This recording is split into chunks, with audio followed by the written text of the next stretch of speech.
Having already built a teeny tiny Spitfire this year, I think it's only fair to bring balance to the universe by also building a tiny Bf 109. Hello everyone, I'm Matt, this is Model Minutes, and join me on the workbench today as I build and review the Beacon Models Bf 109E-1 in 144th scale.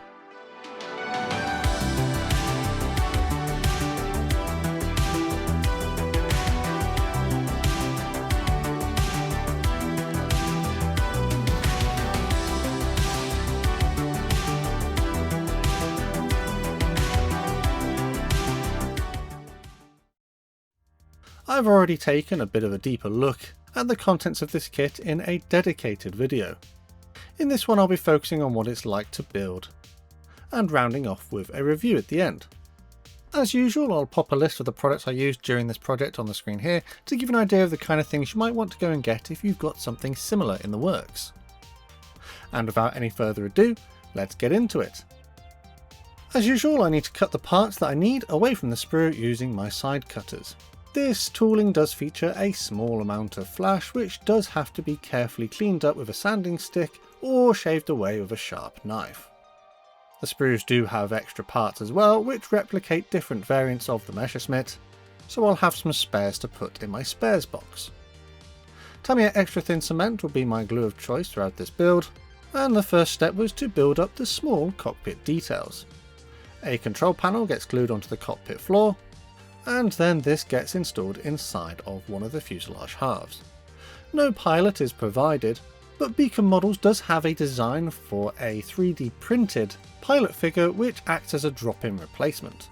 It wasn't currently available when I looked on the website, but perhaps they'll get some more stock in soon.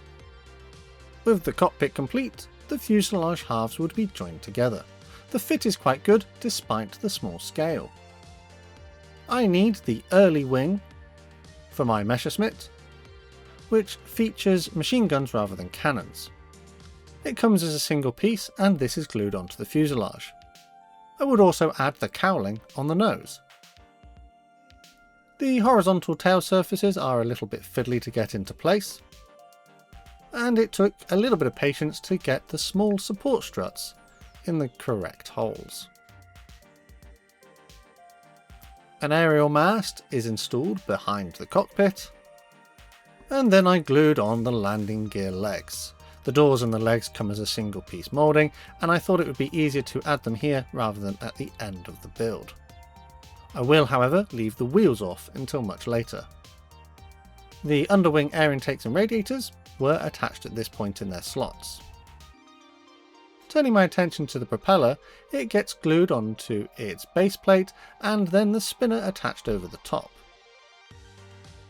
And now for a little painting. This Humbrol RLM02 acrylic was hand painted onto the internal surfaces of the cockpit. Given the tiny size of this aircraft, I think this will do. I don't really see much point in picking out any of the details, given that they're not really going to be visible in the finished build. I did use some Humbrol 32, however, on the control panel. With that done, I selected the correct cockpit canopy that I needed for my particular variant, and then used a tiny amount of the extra thin cement to glue it into place. It shouldn't react with the plastic and fog it up if you only use a tiny amount that is wicked between the join. An optional extra I've purchased for this kit is the Beacon Models masking sheet for this particular canopy type. This is an aftermarket add-on and I believe is made by Pwit. Unfortunately it doesn't come in the kit, but actually it's quite cheap and I felt I could afford the extra expense. After all, those window panes are incredibly small and I would probably struggle to mask them myself. So it's handy having a masking sheet cut to the correct size, which I can simply peel off and stick onto the correct window panels. Although, that being said, this was still a very fiddly step, but probably much easier than if I had to do everything myself. You do actually get 2 mask sets, so I'll save the other one if I have a similar project in the future. With everything masked up, it's now time to prime. I'm using this Army Painter matte black primer, which I've been enjoying on quite a few builds recently. This should give a nice uniform base layer, for the next layers of paint to stick to, whilst also painting the wheels, which I will leave in their black colour. The next paint to use is some Outlaw RAF White. This is a lacquer airbrush ready paint which was popped into the airbrush and then used to paint the wingtips and the rudder.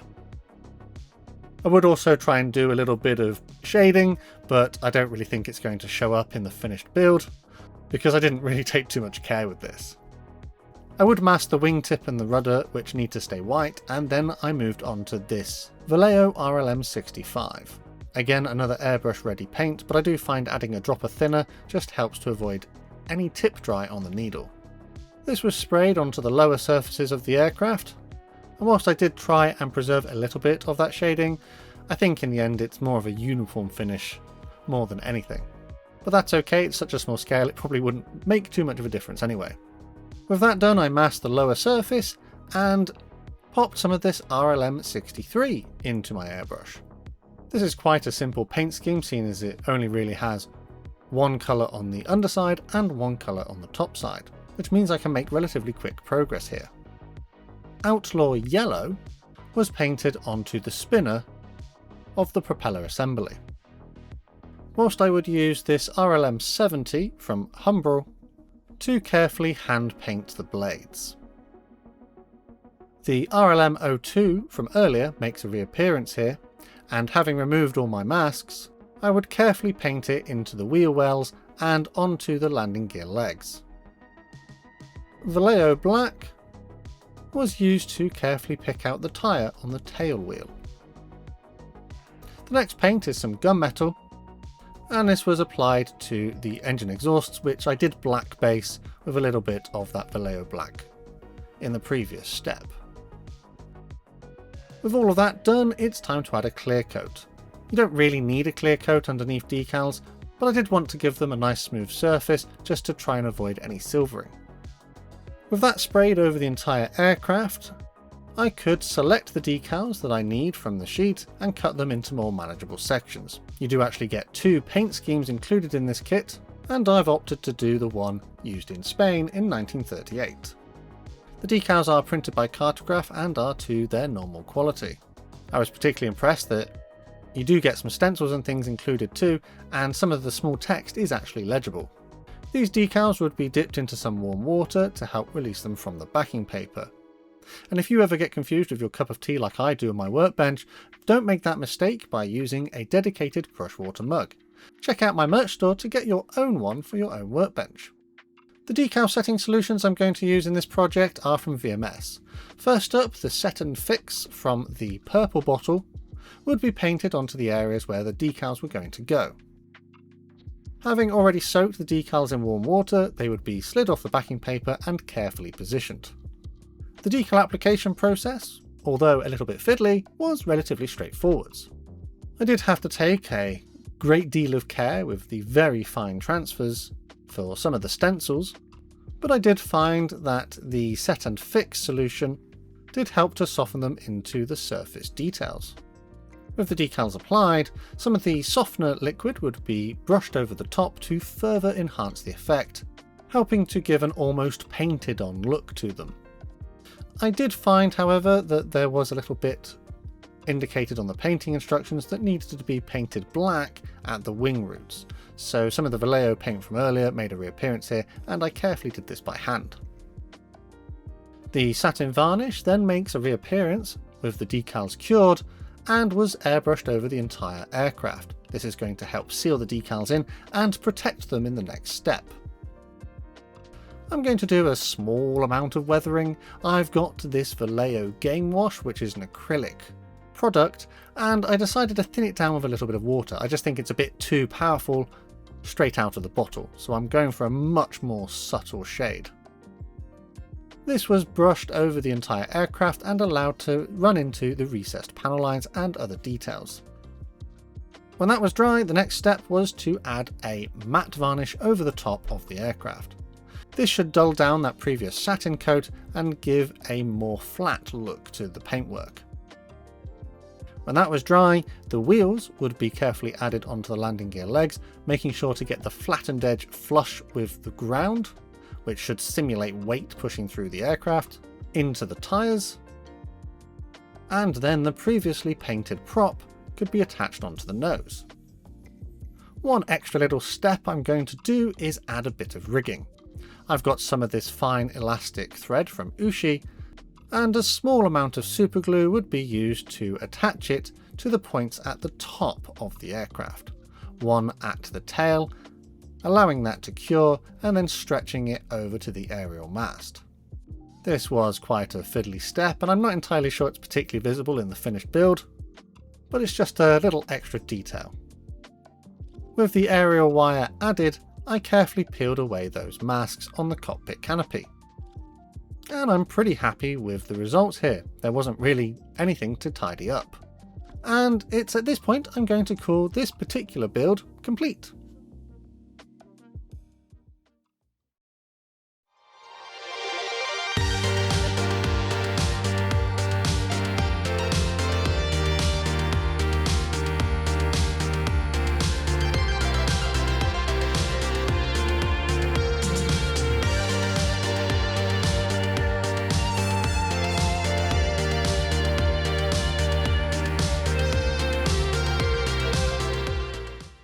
And that's another build under the belt.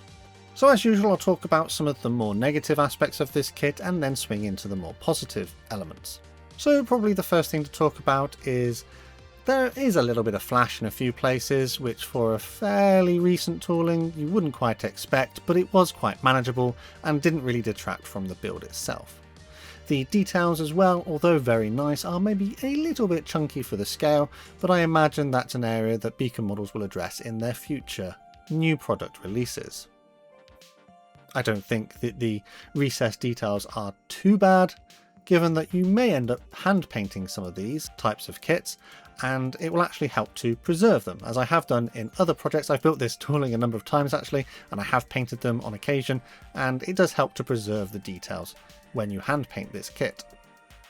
Other than that though, there isn't really too much to say on the negative aspect.